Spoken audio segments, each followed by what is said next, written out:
Good morning, everybody. Calhoun here with Off the Hook Sports. Dave Hooker is going to join us at the 10:25 hour. He had a previous appointment he has to deal with, so it'll be me and you guys through the first segment of the show. We're going to bring Josh Ward on here in just a second. Please hit that like and subscribe button, and please comment. Feel free to give us all your thoughts in the chat board. We already got some good mornings this morning from D, who has a thought on the two mega conference playoffs. D, I promise we actually will get to that today. But first, I want to bring in Josh Ward of the Sports Animal. Josh, how are you doing today? Hey, doing great. Good morning. Thanks again for jumping on with me on this. It's hard to do it on your own. We wanted to go ahead and jump right in about you have a post on Off the Hook Sports right now. People can read it about ranking Tennessee football's position groups for 2020. Not ranking, but breaking them down based on how confident you are in each position group for 2023. And so I wanted to just go ahead and start with that and give me your thoughts on each group. Yeah, and it kind of comes down to a ranking, but confidence is a little bit different. It's not just, okay, which players are the best. Part of it comes into coaching. For example, the offensive line, trying to figure out how confident am I in the offensive line. Part of it is the personnel. The concern comes from having to replace Darnell Wright at right tackle, as good as he was. Also, Jerome Carvin at left guard. But you do have Cooper Mays coming back. There's a ton of confidence in him. I would say the same for Javonte Spraggins. And I have confidence in Glenn Ellerbe with what he can do as the offensive line coach based on his track record. I think he gets a bit of a benefit of the doubt. But I still had the offensive line ranked a little bit further back because the importance of that position group is affected by some of the concern I have in replacing Wright and Carvin. So the position group that I'm most confident in, wide receivers and tight ends. Part of it's because of the personnel. Love Brew McCoy and Ramel Keaton coming back. We have confidence, I think, across the board in Squirrel White's ability. And what I saw in the orange and white game tells me that Tennessee should be able to count on him. Dante Thornton looks like a perfect fit in this offense. And then this offense just has a way of getting wide receivers open. And it's wide receivers and tight ends. So Jacob Warren coming back for another year. There's another big body option for Joe Milton to look to, and he now knows so much about the offense entering year 3 with Josh Heupel. So the position group I'm most confident in, the receivers and tight ends, just beat out the defensive line, which I don't know if it has an all-SEC player. I think Amari Thomas could be that. A couple of guys on the edge could blossom into an all-SEC performance this season, but the depth and the coaching of Rodney Garner had the defensive line very high. So wide receivers, tight ends, and then defensive line led off the list for me. Rocky Top Team says, good morning. Travis Case says, wide receiver core will be number 1 in the country by season's end. I agree. Sticking with the offensive line, going through the chat board real quick, Rocky Top Tom has a very good question about how concerned should Tennessee be about the year after 2023 with the offensive line, because we know Darnell Wright is a huge loss, generational talent. Jerome Carvin, I thought, was a very underrated blocker, but you're losing a couple more guys after this year. So can Tennessee replace what, I mean, you hate to use the word, but when Jeremy Pruitt left Josh Heupel on the offensive line? Yeah, I mean, that's probably the biggest question personnel-wise moving forward. I don't have a question about their recruiting at quarterback with Nico on campus and Merklinger committed. They're going to do fine at receiver no matter who they end up landing in this class. Running back's been a bit of a question, but they added Cameron Seldon in this class, and he's a big-time talent who's now on campus as a freshman. And on the defensive side, I'm impressed with how they've recruited. The offensive line, I think, is the biggest question moving forward. There is the transfer portal that can help. And if Darnell Wright has a good rookie year to go along with being a top 10 pick, that makes it easier to go out there and continue to sell on the recruiting trail. But I don't have a definitive answer yet. They added some pieces in this class that arrived on campus during the spring that could end up being nice players, but is that in the next year or two? I don't know.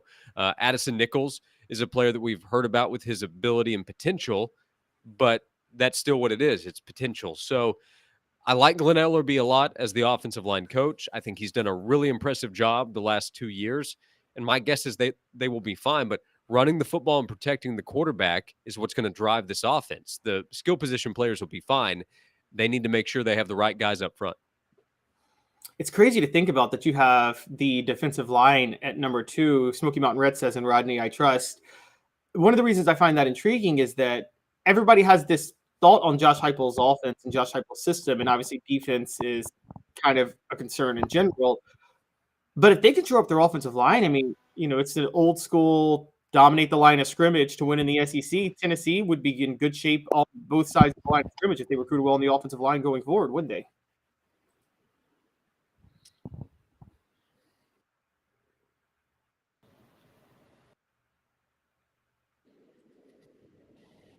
Looks like we're having some technical difficulties real quick. While going through there, going to read through the chat room real quick. Rocky Top Tom says, from the last 2 years, would you say Glenn is our guy long-term for OL coach? Yeah, I'd say Glenn Ellaby is the long-term offensive line coach. I'd say Josh Heupel has a lot of faith and trust in him. So I think they're in pretty good shape with him. Going through Josh Ward's list, and we'll talk about it when he comes back, but he had wide receivers and tight ends at number 1, defensive line at number 2, running backs at number 3, quarterbacks at number 4, linebackers at 5, offensive line at 6, special teams as a whole at 7, and quite honestly, to nobody's surprise, defensive backs at number 8. Although with defensive backs, I think we can agree there's some low-key potential there. Josh, you still with us? You able to be with us? Yeah, my mic may have died, so I apologize. We'll go with the computer mic. So I apologize. Okay, that's fine. For that. But I'm back with you here if you'll take my voice this way. Yeah, totally fine. Yeah, we were just talking about the defensive line. It's interesting that the defensive line is second, and if the offensive line can shore up just a couple of questions, they could move up high. Given what Josh Heupel's reputation is, it's crazy to think that Tennessee could be a team whose strength is on the line of scrimmage in both sides. Yeah, I mean, it could be. The offensive line will need a couple players to make a huge jump. And we don't know who the starting left guard is. And John Campbell and Gerald Mincey, let's see what kind of tackle combo that is, assuming Mincey's the guy on the right side. That's how we project. The defensive line, maybe I'm wrong. Maybe I'm too high on the defensive line. But a big part of the importance and the emphasis there is the depth, the rotation. There are really good players like Amari Thomas and Tyler Barron and Joshua Josephs in terms of talent and potential, adding all that up. Rodney Garner coaching that group, but also guys that maybe we don't talk about as much as we should.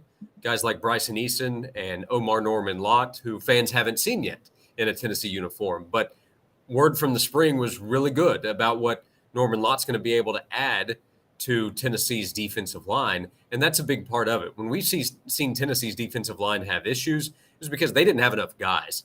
And the players they could count on wore down and sometimes dealt with injuries, and then they just didn't have enough players. So I think Amari Thomas could be an all-SEC player. I think he has a really good chance to be an NFL player in the next year. So there is a lot of upside there, but more players that they can count on. And if Joshua Josephs does continue to progress as a player from what we saw as a freshman, and if Caleb Herring can provide something as a true freshman, he doesn't have to be Derek Barnett as a freshman. If he's somebody they can count on, then this defensive line could be even higher as a position group. So I struggled a little bit, defensive line or running backs.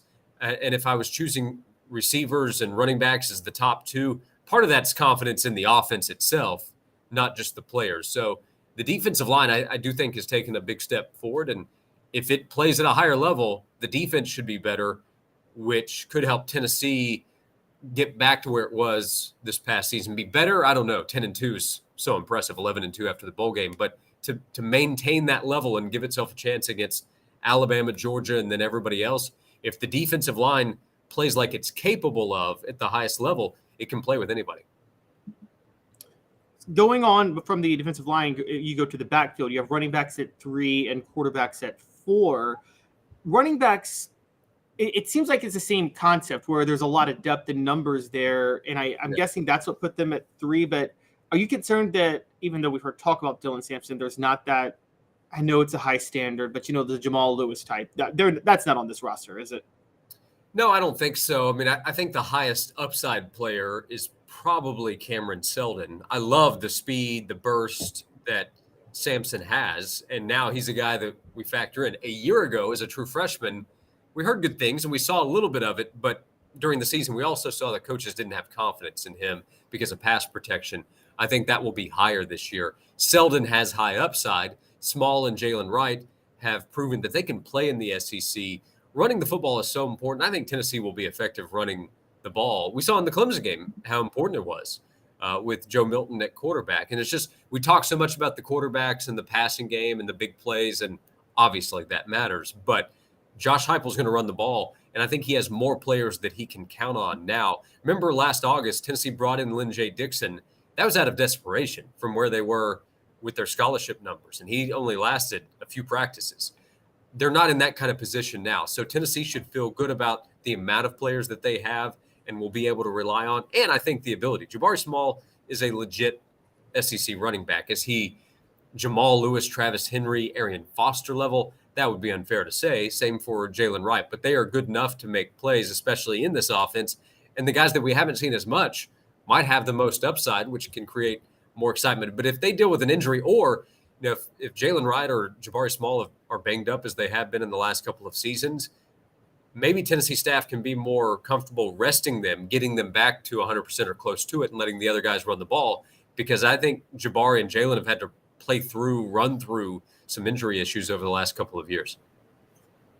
So elephant in the room, quarterbacks at number 4. Yeah. Someone could make the argument that might be a little high because technically we're still not sure of either guy as a starter. So what led them to be in the top half for you? Well, you're right.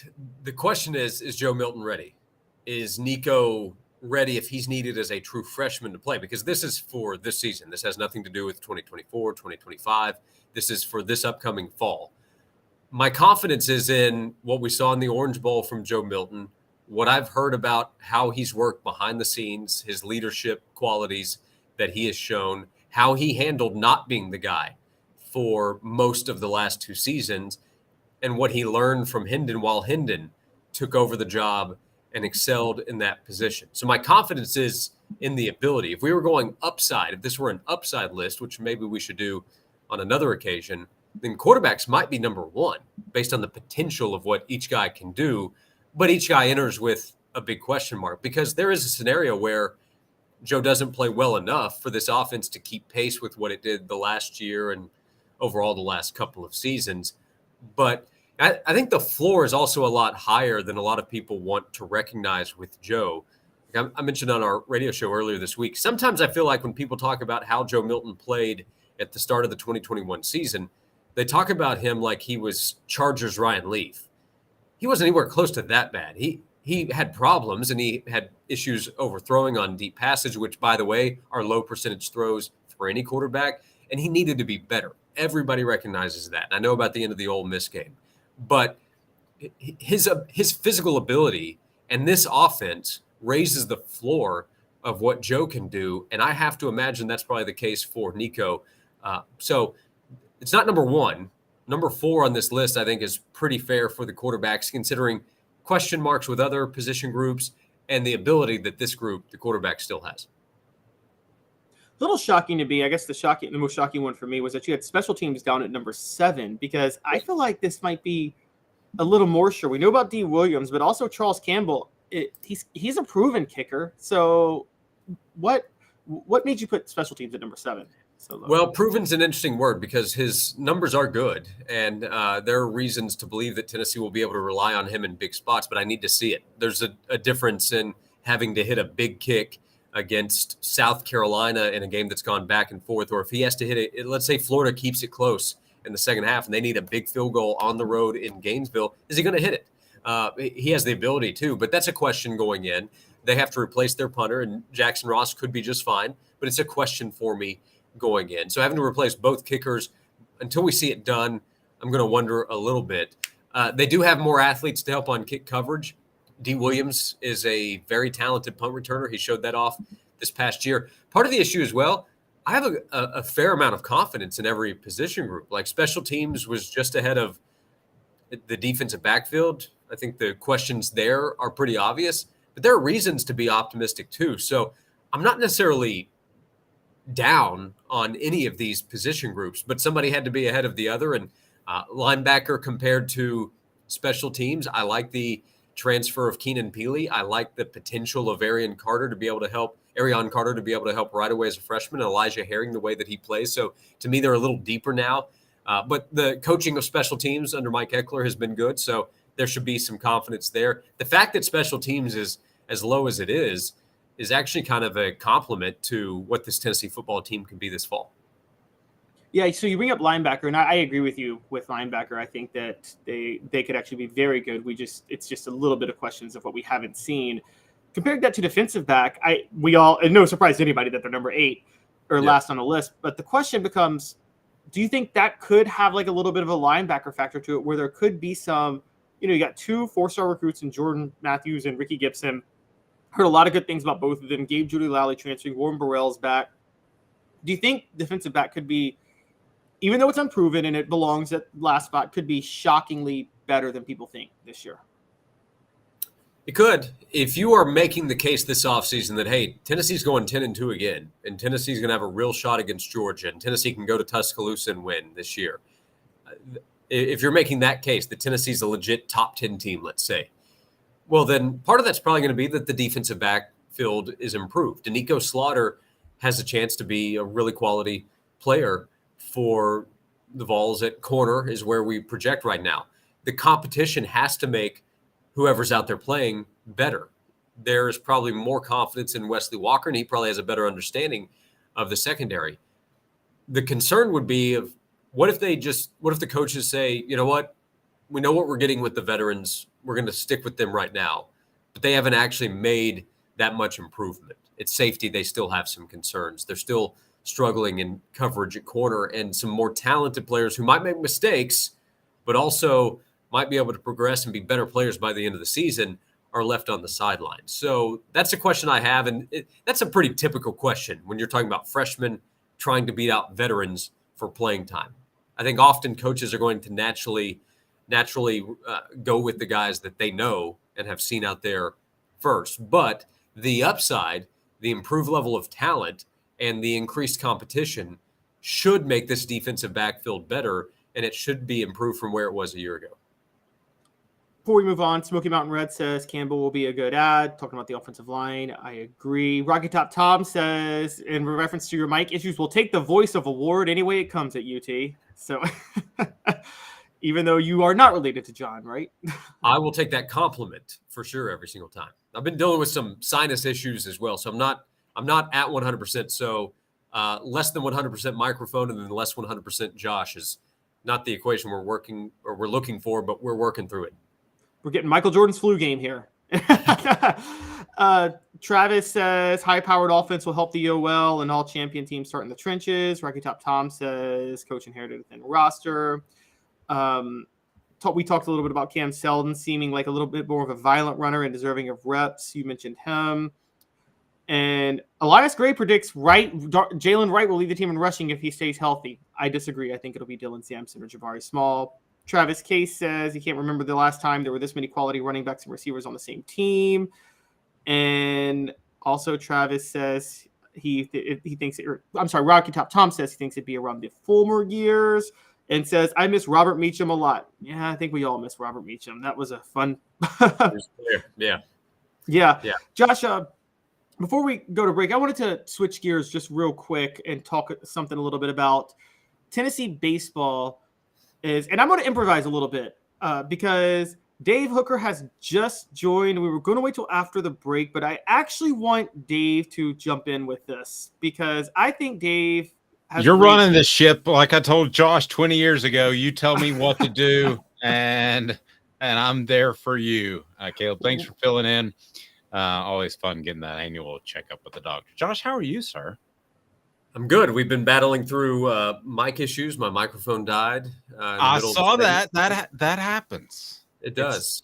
It's a volume business. Yeah, but the viewers, listeners tuning in, were probably like, "Yes, maybe we'll get Ward out of here sooner."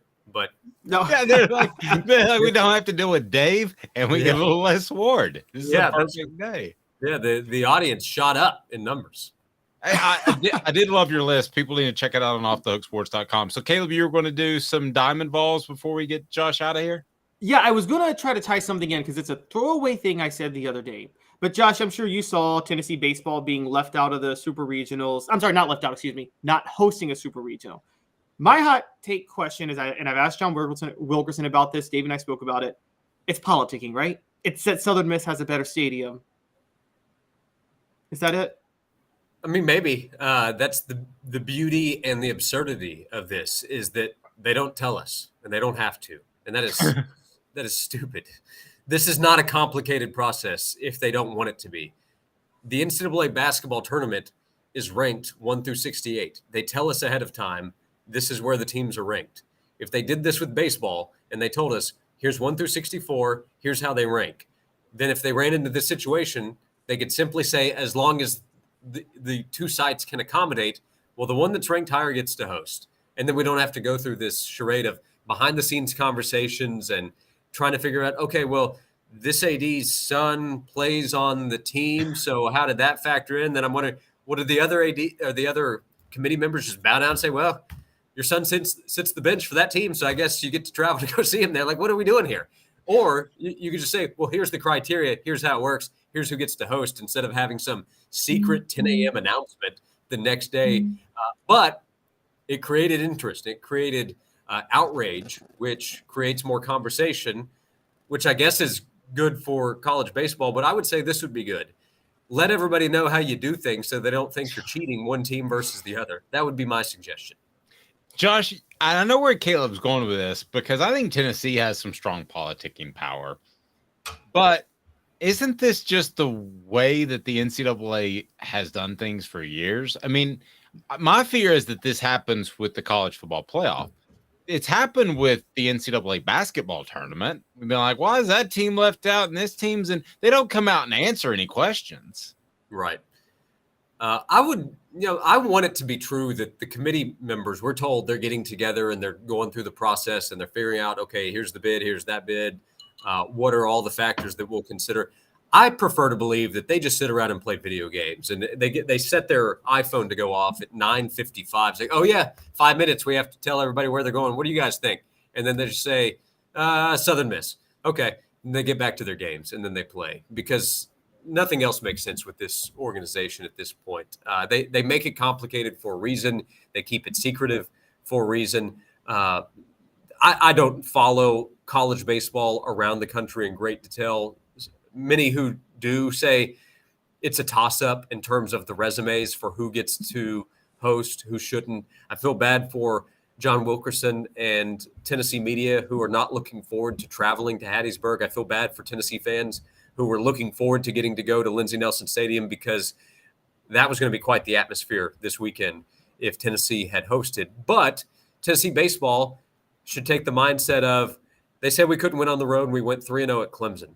They said that we were done 6 weeks ago, and now we're 2 wins away from going back to Omaha and do better than last year's team did in the postseason. So if Tennessee's team goes with the right mindset to Southern Miss, then they can do what Ole Miss did last year, go from a team that everybody counted out to having a chance to win the title, and Ole Miss did it last year. So this can be a positive for Tennessee. The old chip on the shoulder. Tennessee gets to take it to beautiful Hattiesburg, Mississippi.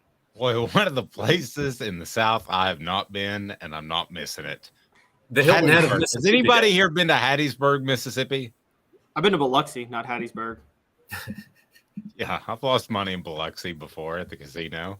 Josh, you? I've been in the state of Mississippi a handful of times, just outside the border there of Tennessee, but Hattiesburg I have not been. Well, you've never spent a fulfilled week until you've covered junior college recruiting in the northern Mississippi area. That's something.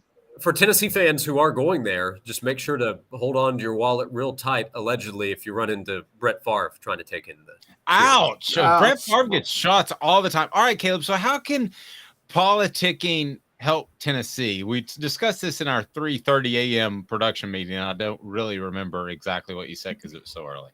Okay, so Josh, where I was going with this, and I think this is bad for the college football playoff, but good for Tennessee, because I think if they can politic over who plays at home in baseball, they could obviously do that in football during the first round. So don't you think there might be a year where like Tennessee is between the 8 and the 9 seed, and they're playing Wake Forest, who's between the 8 and the 9 seed. And if Wake Forest has a home stadium of 31,000, Tennessee's got a home stadium of 100,000. Obviously, Tennessee is going to bring more money in, and they're going to make that decision then. Yeah, they should want college football playoff games at Neyland.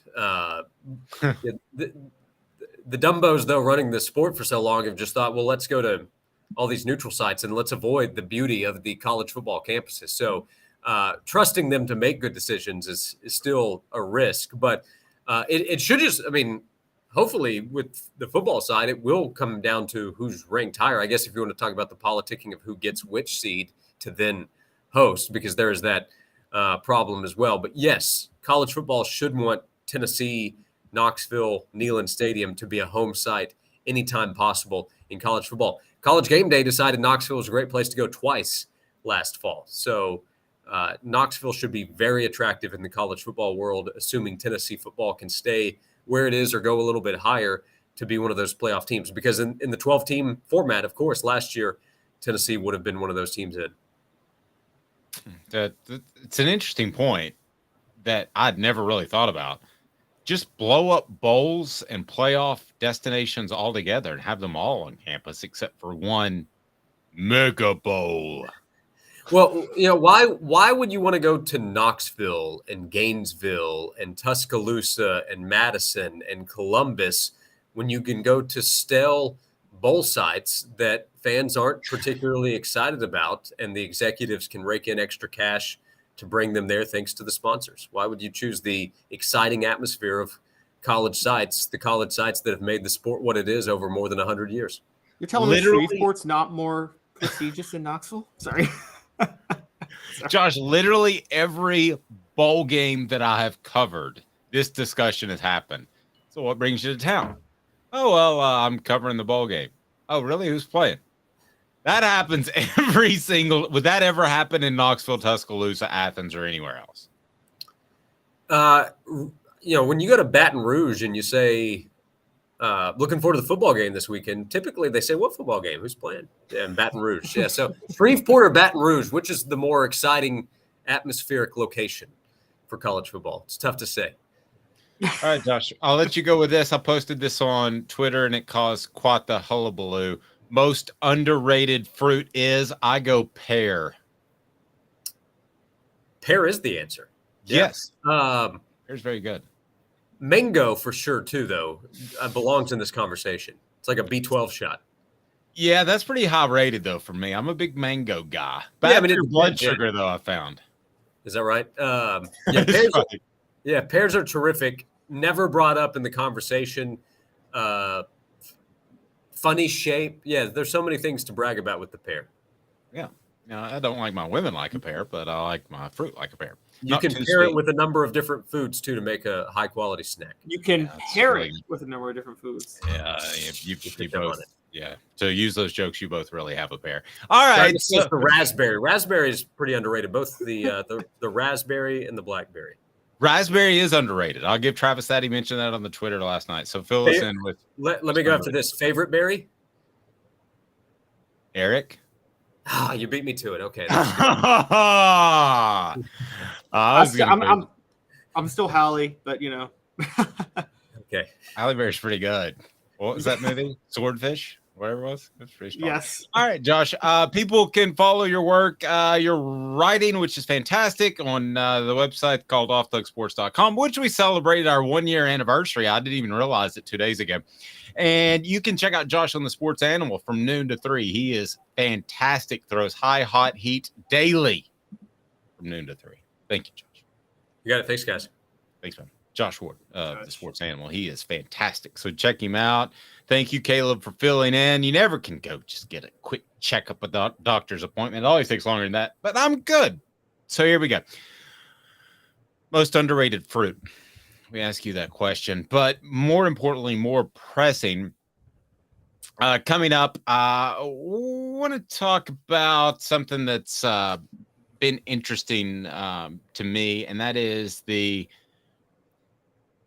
actual influence that Nick Saban has on the SEC. Is it good or bad? And he's now lobbying with NIL, so we'll discuss that. And I think he had a big say in the fact that the SEC schedule didn't get fixed last week at SEC spring meetings. Hang tight. He's Caleb Calhoun. I'm Dave Hooker. We'll be back in just 2 minutes. How about that? Family has been creating jewelry since 1986, each piece unique with a story all its own. I'm Rick Terry with Rick Terry Jewelry Designs. I'm a jeweler, and I want to be your jeweler. We're grateful that you chose us to be Knoxville's best jeweler. My family and staff look forward to serving you. So please come see us. Kingston Pike and Campbell Station Road in the heart of Farragut and downtown on Gay Street, right next to the Tennessee Theater. Hi, Mike Davis here with City Heating and Air, reminding you to always dare to compare. Our team provides quality local heating and air service, installation, and maintenance across East Tennessee. We use only the best equipment like American Standard heating and air conditioning for your residential, new construction, or commercial needs. Honesty, dependability, and customer satisfaction have been the cornerstones of our business since 1961. City Heat and Air. Dare to compare. With all that sun, sand, and salt water, the beach is a very relaxing place. Unless you wear contacts. Ow! Open your eyes to the best the beach has to offer with LASIK vision correction from Campbell Cunningham Laser Center.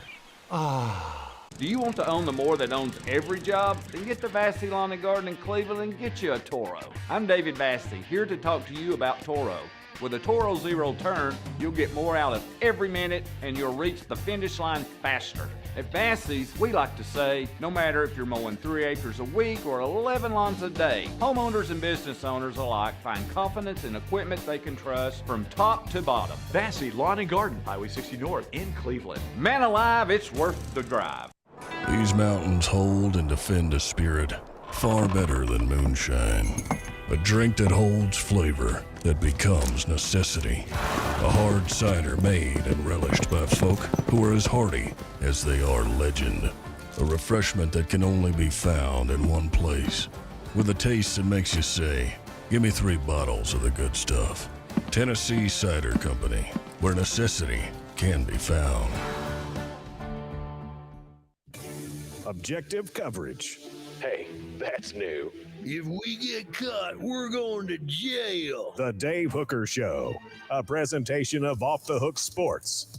YouTube, Apple, Spotify, and the free Off the Hook Sports app. I'm going to need to see some identification. Back to Dave Hooker. With Caleb Calhoun, the most underrated fruit on our message board. Raspberry pear are up there. Caleb, did you go with that? Did you have a vote? I'm not much of a fruit guy. No, because I do. Not much of a fruit guy. I like watermelon, apple, grape, and I'm like, none of those are underrated. Like, people love all those. So yeah, but you don't see watermelon every day. See, you see apples and bananas every day. So watermelon might fit under underrated. Okay. So I don't hate that. Nick Saban, by the way, most underrated fruit Tobias says is tomato. Come on, Tobias. All right, so let's do a more serious topic. Are we sick of Nick Saban yet? Because he's trying to make us feel that way. Today's tough question. Take a side. Take a stand. The Dave Hooker Show, a presentation of offthehooksports.com. For those that don't know, Caleb also does a lot of work with the political realm. By the way, today's tough question is brought to you by Andy Mason Real Estate. So he's well aware in both realms, sports and politics, that Nick Saban and the SEC are going to Congress to lobby for NIL regulation. To the best of my knowledge, Off the Hook Sports broke this last year, and that was at SEC Media Days. We'll be broadcasting from there in July. But I asked I asked Greg Sankey really simply, I said, what kind of timeline are we looking at? And the first thing he said is, you got the midterm elections coming up. And I'm like, whoa, he's thinking like way down the road. And then he's like, you got the real elections coming up in 2024. I'm like, whoa. And I was thinking a matter of days or weeks. The issue is not what the NCAA should do, Caleb. The issue is what is legal. And I know Nick Saban is trying to step to the forefront of this, and I understand that he should do so as the elder statesman. But this is way bigger than Nick Saban. So your thoughts on Nick Saban, and I'll ask you just quite frankly, have you had enough of Nick Saban trying to influence the SEC? Because he's done it with speed of play. He's done it in just about every shape, form, and fashion you can imagine. I think he derailed the SEC spring meetings, and I think Nick Saban's influence is why we don't have a permanent schedule in place. I'll go ahead and tell you firsthand, I'm ready for him to step aside from a policy standpoint. Be a great coach. Coach at Alabama as long as you want to, because I think it's better when the programs are great. And Alabama has been great. But I've had it with him being the voice of the SEC. I'm done with that. I think it's self-serving, and I'm good. I'm ready to move on. Caleb, thoughts? I disagree, believe it or not. And I'll tell you why. So his influence, he didn't derail the 9-game schedule alone. Jimmy, we couldn't get him. We had technical issues yesterday speaking with him, but a lot of schools were against it because a lot of schools are rightly, again, upset about the poorly negotiated contract that Greg Sankey got from ESPN, and they want a bigger payout, meaning it's more important to make sure they get to a bowl. Also, was his attempt to slow the game self-serving? Yes, but it didn't work. Nobody listened to him. The game still is speeding up. This going to Congress, I'm going to be honest with you, Dave, it's not self-serving at all. Now, people think it's self-serving, but I think it's a genuine thought on where college football could be, because here's the issue with NIL. Every state has different laws, so there's no uniform standard. People thinking that Saban is worrying about this for himself. Hey, newsflash, everybody. Nick Saban just scored the greatest recruiting class in the history of college football by 3 different recruiting services and metrics, and that was in the heart of NIL. So NIL is not hurting Nick Saban or Alabama at all. Also, another thing I wanted to bring up, Dave, that I don't think a lot of people are paying attention to, if you're Nick Saban or Kirby Smart or Brian Kelly, even at LSU, when LSU's loaded with talent in Louisiana, you don't really need, don't get me wrong, you need NIL as a baseline, but you don't have to outbid for talent, because you know this, Dave, covering recruiting. Players, a guy that's playing for Tennessee might have been outbid for talent. You might get a couple from Louisiana. Okay, fair enough. You might get a couple, but by and large, when it's Alabama or Georgia. Question, Dave: when do people with major football ties start targeting these elite athletes? They're 14 by the time they're being targeted, right? The uber like weird. The anywhere guys. Okay, the anywhere guys.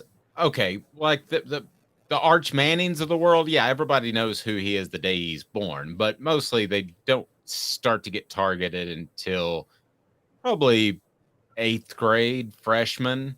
My thing is with Saban, though, here's my issue with Saban. I don't trust anything he says because I think he has ulterior motives. So he may be going with the best interest of the SEC at heart to Congress, and he may be doing that. That's great.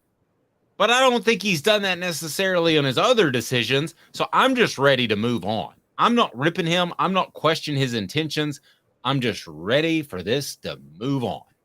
I think he has the most credibility to speak on NIL, though, with Congress, if you're going to have a coach go, not just because of his success, but because he also just had the #1 ranked recruiting class in the country. So if any coach has less incentive to change the current structure, it's Nick Saban right now. Okay, but why would he have greater insight than Josh Heupel or Brian Kelly, 2 schools that are mastering the NIL game right now? I mean, to me, they have more insight and they know the way things are working. They know that a guy like Jordan Matthews might be coming to them asking for money, coming out of the state of Louisiana, maybe. I think Josh Heupel and Brian Kelly secretly don't really want change in NIL. I mean, because they're kind of... Well, something has to get regulated at some point, right? Yeah, but why would they ask it for it to be regulated when they're benefiting from it the most? Like yes, it probably will, but I think they want to take advantage of it for as long as possible until it is. Yeah, I guess when I look at the situation they're in, if I'm Greg Sankey and I wanted to go to someone that had a good feel for NIL, see, I think Alabama put together a really highly rated class. I'm not suggesting they didn't pay anybody. I'm sure they did, or most, but I don't think that they had to go out and pay a ton because I think they relied on their history. There is still something to be said for that. And there's also, if most of these players are smart, they realize Alabama, their focus is the NFL, which is worth way more money than the NIL. So, yeah, I mean, as John Calipari says, you're tripping over nickels to cost you millions, which is a really good saying. So, yeah, I mean, I think Alabama does that for you. I would just be interested in a fresh perspective. I'm ready for that. And I don't know who else that would be. If it's not Nick Saban, who gives you a fresh perspective of the way things are in the SEC with NIL? To me, that's Heupel and Brian Kelly. And Kelly hasn't been in the long, obviously, but they're having success there. And I know that they're doing a ton of NIL stuff that's actually more proactive in some cases than what Tennessee's doing currently. I could see that. And wouldn't you like to see his perspective? Because he's been at Notre Dame as well. And y'all say I'm the Brian Kelly homer. No, I mean, I think there's a habit of just going to Nick Saban, and I don't think you have to do that. Well, let's not forget the two senators most involved in this. It's a bipartisan group. It's Tommy Tuberville, who's a Republican, and Joe Manchin, a Democrat. Tuberville represents Alabama. It's probably more connected to Saban than any senator in up there, except for Joe Manchin, who was a childhood friend of Nick Saban's in West Virginia. So that's probably why they're bringing him up. And I don't think if you're Tommy Tuberville, you would only be connected to Hugh Freeze. Nobody wants Hugh Freeze going to Congress to lobby for any policy. No, that's true. But he might have a lot in common with some of the congressmen. Today's tough question brought to you by Andy Mason, AndyMasonRealEstate.com. Andy Mason is where I go to buy a home, and I'm about to do so because he's incredible. Over 40 years of experience, best service, best price in the biz, AndyMasonRealEstate.com. So for the record, today's tough question. Are you tired of Nick Saban being the mouthpiece of the conference? You say no, you're good with it. You're golden, you got no problem. I'm golden. I got no problem because I think this particular issue is one that he has the most credibility on of any coach out there. Wow. All right. I thought you'd be with me on this one, Caleb. I'm a little hurt. I'm sorry. That's okay. And y'all know we don't manufacture debates, guys, on this show. So no, we don't. Even though I do refer to Caleb sometimes as Skip. No, I don't. It is 4 downs now as I want to talk about some all-time Tennessee players. This had me thinking. So coming up next in our Celebrate 98 series will be the Mercedes Hamilton interview, which was just great. He was so cool to talk to last night. So that'll be up sometime today or early in the morning. But it had me thinking of a smoky hot take. And Caleb and I were on the same page because he thought of it too. 4 downs now, brought to you by Bassey Lawn and Garden. Man alive, it's worth the drive. 4 downs. 4 questions. 4 answers. The Dave Hooker Show. 4 downs. A presentation of OffTheHookSports.com. All right, so most underrated fruit, and give me some players who you think would win a Super Bowl. Former Vols, VFL, former Tennessee players. We're going to put together a Super Bowl winning team right now comprised of former Vols. I think Peyton Manning's your quarterback. I'm going to go out on a limb there. And it's brought to you by Bassey. Yes, it's brought to you by Bassey Lawn and Garden. Man alive, it's worth the drive. Bassey Lawn and Garden, they've got the buying power to save you a ton of money, whether you're in Chattanooga, Nashville, or Knoxville. Man alive, it is worth the drive. Bassey Lawn and Garden, go to Bassey.com. So 4 downs. First down, it is Peyton Manning. if it's not Peyton Manning, who is your first pick for this Super Bowl winning football team of former Vols we're putting together? Rebecca, I see you. You're tired of Saban. I want your input on who should be on our Super Bowl team. If we say the name, you've got to move forward. You got to give us a new one. And most underrated fruit. So if we're drafting, we're drafting a team, and Peyton Manning is everybody's first pick. Who's our second pick, basically, to try to build this Yes, team? that's first down. My second pick is probably going to be Reggie White, just because of the line of scrimmage and just the sheer dominance and the versatility you get with him at defensive line. Okay, that would be your first pick. So if we didn't go quarterback, if we wanted to say quarterback specifically, Rocky Top Tom came up with, if not Peyton, Tony Robinson was pretty darn good. Yep. You're not picking Tony Robinson to win your Super Bowl over Peyton Manning. He got the Redskins to a Super Bowl. No, he got them to the playoffs with one win in which he didn't even throw a touchdown pass. He threw an incredible ball down the sideline against the Cowboys. I know that was caught inside the 5. So that's practically a touchdown pass. You're not taking him over Peyton Manning, though. No. Not over, but would he be second about? Yeah, Tom, we're talking about all things. Okay, so Peyton, if we're not talking, if it's not the number one pick in if Peyton isn't the number one pick in today's NFL, guess who I'm taking? Who are we going? Eric Berry. In his prime, before the health issues, that guy's a bona fide Hall of Famer. The list is pretty short. If you just look at the NFL and the former Tennessee players that are NFL, that's pretty easy. Schuler gets a vote. Thank you, Travis. All right, so second down. You got Reggie White as your next pick. Go ahead and fill me in with your next level of players. That's second down. So a collection of them is what you're saying, right? Yes. Okay. People forget about this because his career was shortened by a neck injury. But if his career wasn't shortened by Kelly a neck Washington. injury... Kelly Washington. No. Not Kelly Washington. If his career wasn't shortened by a neck injury, and if he wasn't playing during the same era as Ray Lewis in the same conference, we'd be talking about Al Wilson in this type of lore, too, because that dude was a superstar Pro Bowl linebacker when he played at Denver. And you get great leadership, too. Another vote for Al Wilson. All right, so the next level is Al Wilson on second down. I'm going to throw Deion Grant in there. God, so I that guess safety unit, Eric Berry and Deion Grant at safety. Yeah, you're going to be pretty good. We got to make a place for Fred White. Fred White will have to drop some pounds and play corner again, like when he showed up to Tennessee. All right, so on the offensive side, third down, who is the most important player that you can pick up? Think of today's NFL. Yes, Fred White got a vote. So did Jason Allen. That would be our corner right there. And then Dwayne Goodrich on the other side, secondary set. But the offensive side, on the offensive side, who you taking? You got Peyton as your quarterback. I think you got to load up on the offensive line. So I'm immediately going with Chad Clifton, putting Chad Clifton in at left tackle. And I mean, that's crucial. I'm going to go off script. I think if this is a draft, I think there are so many good receivers and offensive linemen. I would go running back Jamal Lewis.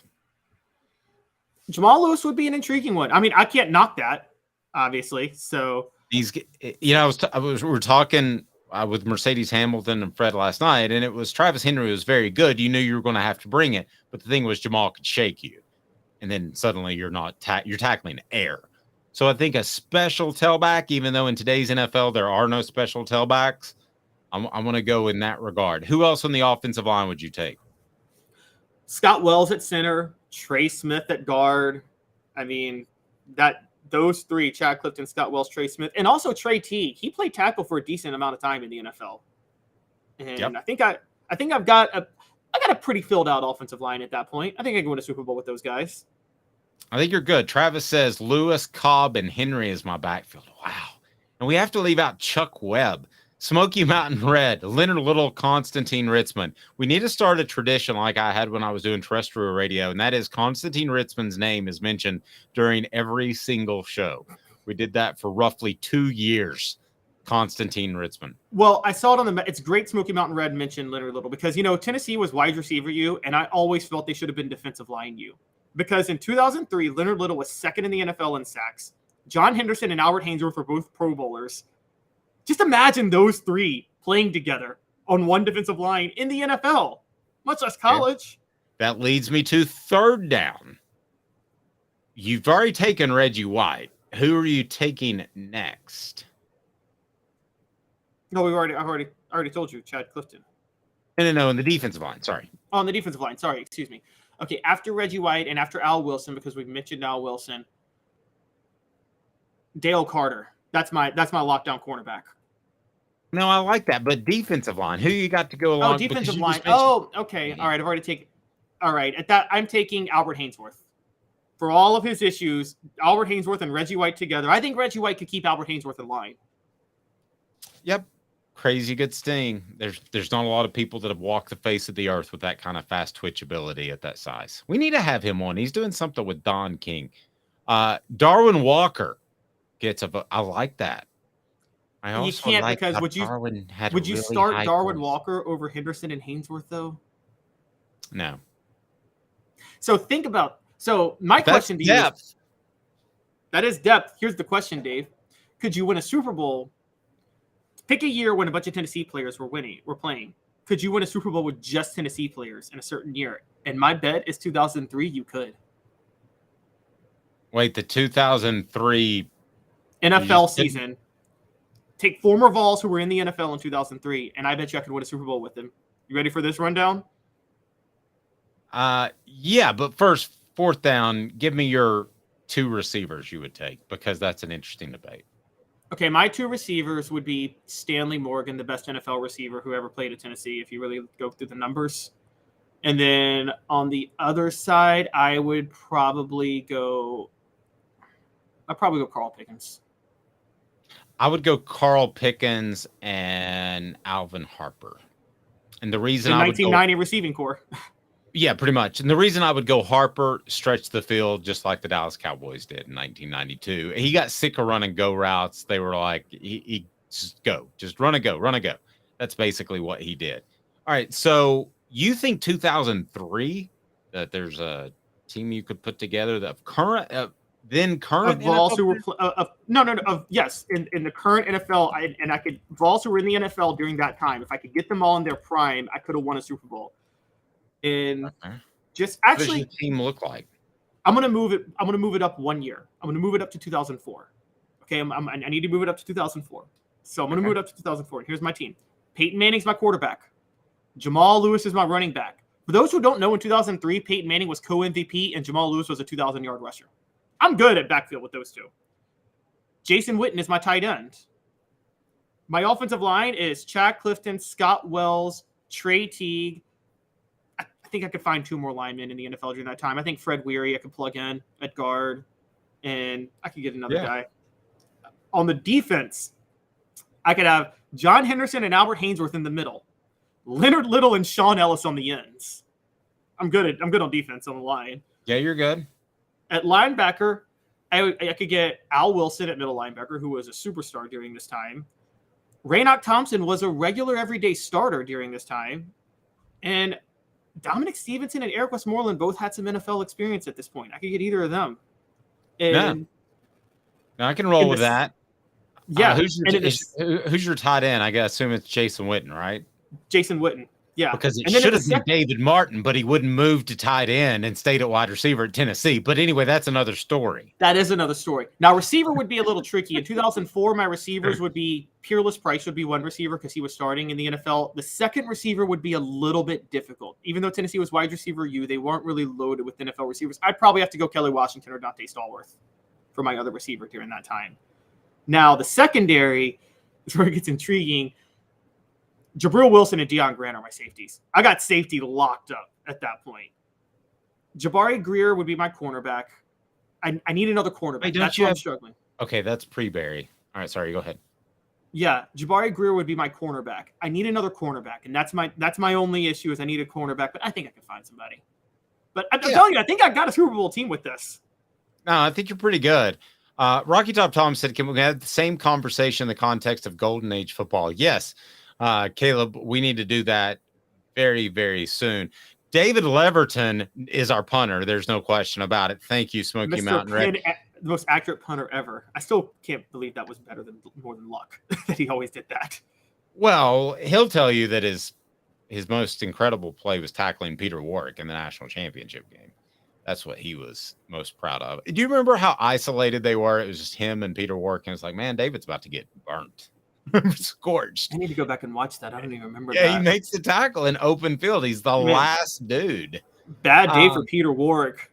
He couldn't beat Yeah. Dwayne Goodrich in coverage, and he got tackled by a punter. By the way, one thing I didn't know, the entire Fiesta Bowl before the national championship game, it's why you need to check out the Celebrate 98 series. It'll come up. We'll have the Mercedes Hamilton conversation. They were not allowed to talk to Florida State, talk any trash. And they probably got that from Nebraska the year before, who didn't talk at all. And then the last day, Philip Fulmer said it was the last bowl event. So they have these bowl events, and it's some splash country thing. And he said, gag order lifted, say anything you want to. And the players are all with the Florida State players, and they just come out of their shell. And what it was, trash talking to the extreme. That's a level of brilliance I wouldn't have expected from Philip Fulmer. I discovered something else. He also told a joke during halftime of the national championship game, and Mercedes and Fred both said it's exactly what they needed because it loosened them up. Wow. I thought that was very He had a unique skill at motivating players. That makes sense because, you're low-key. And I do remember a lot of Tennessee players, and I'm sure they'll tell you this in the 98 team. It was ridiculous. Tennessee was undefeated. Florida State had one loss, and everybody was picking Florida State in that game, I remember. And I think the aura of Florida State bothered the Tennessee team. It did. And I never thought, just watching football and knowing ball like you do, I didn't think that Florida State was really any strong threat to beat Tennessee. Elias says, give us some names here. I'm going to start with Doug Atkins, but Elias did say, I wonder if there's anyone pre-1980 that belongs in this list. It's just such a different in terms of size, but I would have Doug Atkins on that list. Remind you, go to crafttreats.com, use the promo code Off the Hook. The promo code Off the Hook, get 20% off the chill pills with the CBD derivative or any of their fine products. 20% off with the promo code Off the Hook. That's crafttreats.com. The chill pills with the CBD will help with your pets' digestive issues, also help with your pets' maybe anxiety issues, arthritis as well. So who makes his list pre-1980? I mean, I thought we were talking pre-1960. Are we talking pre-1980? Well, Elias said pre-1980 earlier. Okay, but so pre-1980, it's a little bit better because I was reading pre-1960 and I'm like, pre-1960, like sports doesn't count. You can't say who would make a list in football when players were playing when no black people could play. Okay, just you can't do that. Yeah, you definitely limit the talent pool. But does anybody stand out other than Doug Atkins? I mean, people need to know that Doug Atkins. Oh, we'll do pre-1960 at some point too, as well, Tom. But just pre-1980, people need to know that Doug Atkins, he was the type of guy that was like the Victor Wembanyama.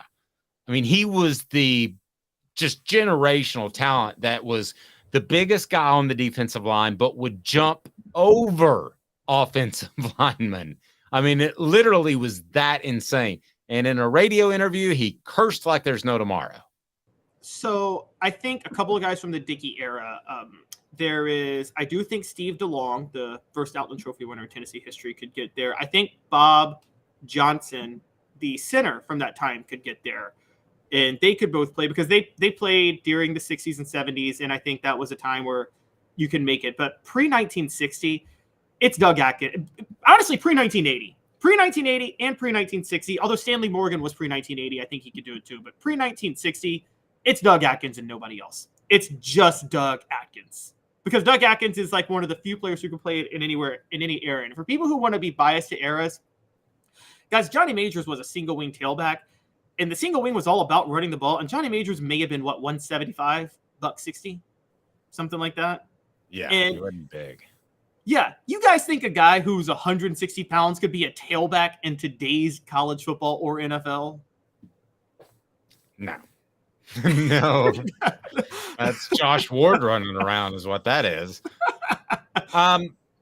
Yeah, if there's one piece of audio I wish I could go back and find, it was a 40-minute interview with Doug Atkins. And it was a lot of cursing, but it was also a lot of history that you didn't realize that you were just that one generation removed. Caleb, you would have loved it.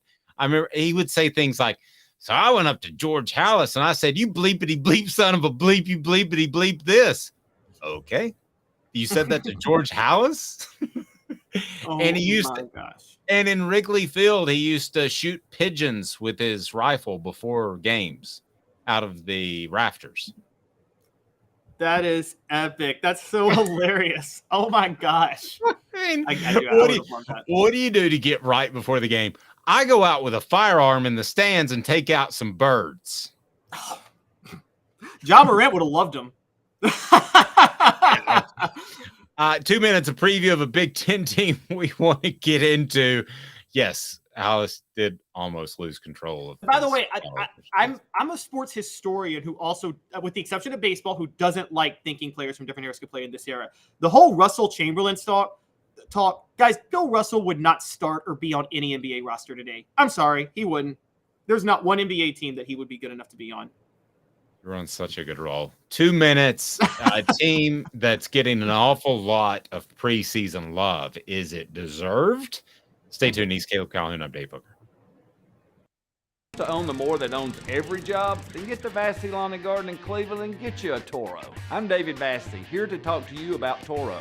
With a Toro Zero Turn, you'll get more out of every minute and you'll reach the finish line faster. At Vassy's, we like to say, no matter if you're mowing 3 acres a week or 11 lawns a day, homeowners and business owners alike find confidence in equipment they can trust from top to bottom. Vassy Lawn and Garden, Highway 60 North in Cleveland. Man alive, it's worth the drive. Hi, Mike Davis here with City Heating and Air, reminding you to always dare to compare. Our team provides quality local heating and air service, installation, and maintenance across East Tennessee. We use only the best equipment like American Standard heating and air conditioning for your residential, new construction, or commercial needs. Honesty, dependability, and customer satisfaction have been the cornerstones of our business since 1961. City Heat and Air. Dare to compare.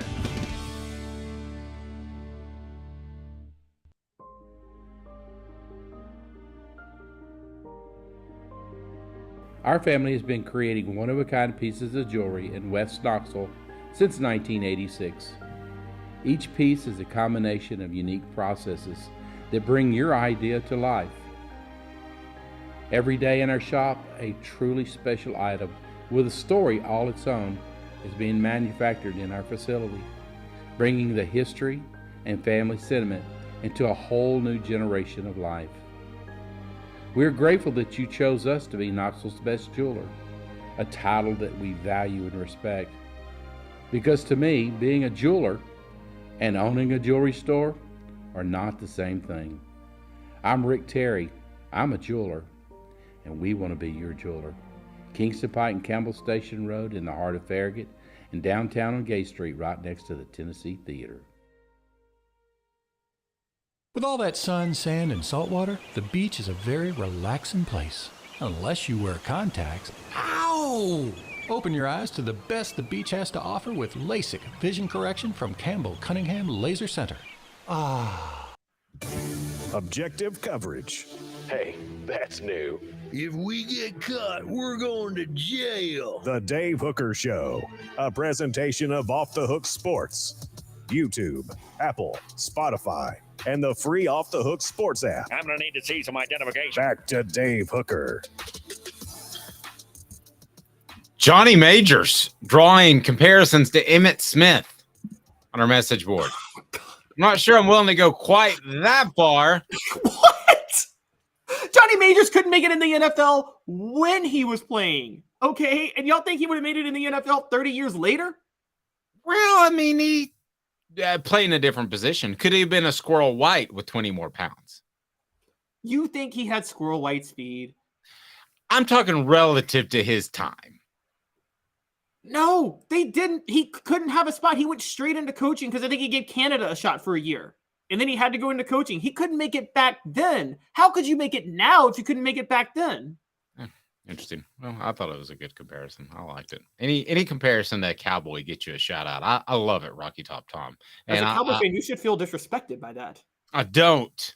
Now, I mean, I think Emmitt Smith was an overrated back because I think he was just a product. There's never been a Hall of Fame running back more of a product of an offensive line. Sorry, you're going to hate me for saying that, but still. Well, it's not true, but it sounds good. Curvin Richards, as long as we don't compare people to Curvin Richards, the one man who was cut before the playoffs, had nothing to do with salary, but he fumbled 3 times in a game, and Jimmy Johnson said, you can go ahead and cruise, and they went on winning the Super Bowl. He still got paid a Super Bowl check, but wasn't around, the former Bama running back. There's some history. But they kept Leon Lett. Leon Lett was and Albert Haynesworth are very similar in their quick twitch. And when he didn't have to use his brain for anything. Yeah. Okay. I'm talking about Leon Lett. I'm talking about Leon Lett. I'm just making a joke. We're about to have Albert on the show, and he knows Don King, so he could get you. Yeah, I wasn't going at Albert. I was talking about Leon Lett not using his brain when he ran the wrong way on the field. Okay, here we go. What the H? What the? What was he thinking? Release the hounds. The Dave Hooker Show. Keep cool. A presentation of OffTheHookSports.com. We're going to preview some teams heading into the season. Wanted to take a look at Penn State. They're getting an awful lot of love. What the H brought to you by City Heating and Air Conditioning, cityheatandair.com. Integrity matters. So what are your thoughts on Penn State right now? They're getting top 10 love from some prognosticators. What do you think of Penn State and their chances of perhaps winning the Big Ten or at least beating a Michigan or Ohio State or both? I think their chances are better than a lot of people think. I'm not so sure they have the team to win it in the college football playoff because they are built like a Big Ten team. I mean, no speed on the outside whatsoever. But they were 11-2 last year. Top 10 team. I believe they get Michigan at home this year. I'm going to look that up, but I believe they get Michigan at home this year. And they upgraded their offensive line. Now, they did lose their quarterback, but I don't really think that's a big deal. I'm reading about Drew Aller, and it sounds like he might actually end up being better. They've got pretty good defense coming back. But the big thing is their upgrade on the offensive line. And with that in Michigan at home. I mean, their offensive line should be really good. I think, I'm not going to try to pronounce his name. Olamunwaya Fashuna was thought to be a possible first-round pick. So they've got 5 other linemen who started at least 5 games last year, and I think they can be very good up front. Here's my issue with James Franklin, and it's going to be the same thing that it was at Vanderbilt. Is he's a really good recruiter, and his teams tend to not make huge mistakes, but where's the innovation in the thinking? So they're going to put an offense in this day and age of college football. And I absolutely love running the football, but James Franklin's going to put a rushing offense on the field. And I just don't get that, Caleb. Yeah, that's where I was going to go. I think that Penn State is not the type of school, and I still don't think they are, even though they recruited as well as they could, where you can just get by without any innovation offensively or defensively. You got to have some, and Franklin has none. And also, you can't get by with a coach who, look, I'm not picking on Franklin. Most coaches are like this, but if you're Penn State, you can't afford to have a coach like this who makes basic in-game mistakes, just really basic Butch Jones level in-game brain lapses. And he's guilty of that a lot. And if you're Nick Saban at Alabama, you can get away with it because you're loaded with talent. And honestly, there's been some times where Nick Saban has gotten away with it. And Kirby Smart can get away with it at Georgia. You can't get away with that at Penn State. That's something you can't get. You're never going to have the talent to get away with that. I don't think they're going to score a lot of points, and then they have issues at defensive tackle and cornerback based off the productivity last year. So are they going to give up points? Where do they stop people? I think Penn State, I know you think Florida State could be one of the most disappointing teams out there, but listen, at some point, just losing to Michigan and Ohio State should be considered a disappointment because you've been at Penn State a long time, James Franklin. What's it, 10 years? So to me, that's one of the more disappointing seasons. If they do that again, I don't really have a lot of faith in them to turn things around. And then where do you go from there? So I guess what the H, I don't understand why they're getting so much preseason love at all. I think because the default for Penn State is 10-2, because let's just run through their schedule real quick. Their toughest out of conference game is West Virginia at home. I don't know why West Virginia is still sticking with, is it Neil Brown, their head coach? I mean, they are, I don't know why they're stuck with him or staying with him, but they're a bad team. Penn State's going to beat them. They're going to beat Delaware. They're going to beat Illinois on the road. They're going to beat Iowa. They're going to beat Northwestern on the road. They're going to beat UMass. So they're going to be 6-0 before they face Ohio State, who will also, I mean, those are 6 terrible teams I named. Okay, let me ask you this question then. Penn State, if they only lose to Michigan and Ohio State, and there's a 12-team playoff in play, which there's not until next year, but let's say for funsies there is, would they make a 12-team playoff? Would they be one of the top 12 teams in your mind in the entire nation? Yeah, they would have been last year, and they're going to be this year. I not me personally, I wouldn't have put them in. No, I mean, but you know, now if we're talking in 2 years when USC and UCLA join the Big Ten, and by the way, the Big Ten is going to come out with its scheduling model today for when USC and UCLA join, so we're going to see if they have a better hand on it than the SEC. But then we might have a different conversation. But yeah, 11-2 with, I mean, I didn't name just bad teams. I named awful teams. I think Illinois is the toughest of that group, and maybe Iowa, but Iowa's at home. And then later they visit Maryland and have Michigan at home and visit Michigan State. But yeah, I think if they're 10-2, they would get in the 12-team playoff. I'm not so sure they would deserve it. But then I'm like, who would deserve it over them? I mean, I'm looking at it last year, this is the scenario you brought up last year. They were number 11. Okay, they would have been the last team in the playoff had this been the thing last year. The only other team you could have made a case for was Washington going 10-2. But was Washington's 10-2 more impressive than Penn State's 10-2? I don't know. 10-2 is going to be where the really interesting line is drawn in the major conferences. Does Tennessee deserve to be in a 12-team playoff if they lose to Alabama and Georgia? They may not even play them, but I mean, do they deserve to be in? That's where some really interesting decisions are going to have to be made, is that 13-12 spot. I'm not as concerned about the 9-8, which would mean home game, or the 5-4, which would mean bye. Mine's the 13-12. I think you're going to have a log jam of about 8 teams that are knocking on the door at 12. Now, my argument is to Penn State, beat Michigan or Ohio State and don't worry about it. Same thing for Tennessee. Beat Alabama or Georgia. Don't worry about it. So I don't want to hear any whining, but I am going to tell you there's going to be a lot of it, because there's going to be 8-12 teams that are going to be right there jammed up against that 13 spot. And you talk about Washington 10-2, Penn State 10-2, Tennessee 10-2. I mean, if they were to all go 10-2, which could happen, you could have 6 teams with 10 wins in major conferences. I didn't even mention Clemson. You could have 6 teams right there knocking on the door that technically are not in. Some people are going to get left out on an annual basis. And I'm not just talking about one team like the NCAA tournament. Sometimes we look at 1, 2, or 3 teams. I mean, 3 or 4 or 5 teams are going to get left out, and they're going to be upset about it. Oh, I'm with you on that. The only thing I think they've won is, if you're one of those teams, I was never for expanding it beyond 4. And if you're trying to make the case to be number 12, well, then you really didn't do what you needed to do anyway. I think the point is, and that's kind of where I stand. I will say one thing that might work in Penn State's favor. Look, this looks to be James Franklin's best team. He actually shored up his cornerbacks too. He's got the leader in Big Ten passes defended last year back. Plus, I think he has Johnny Dixon on the other side.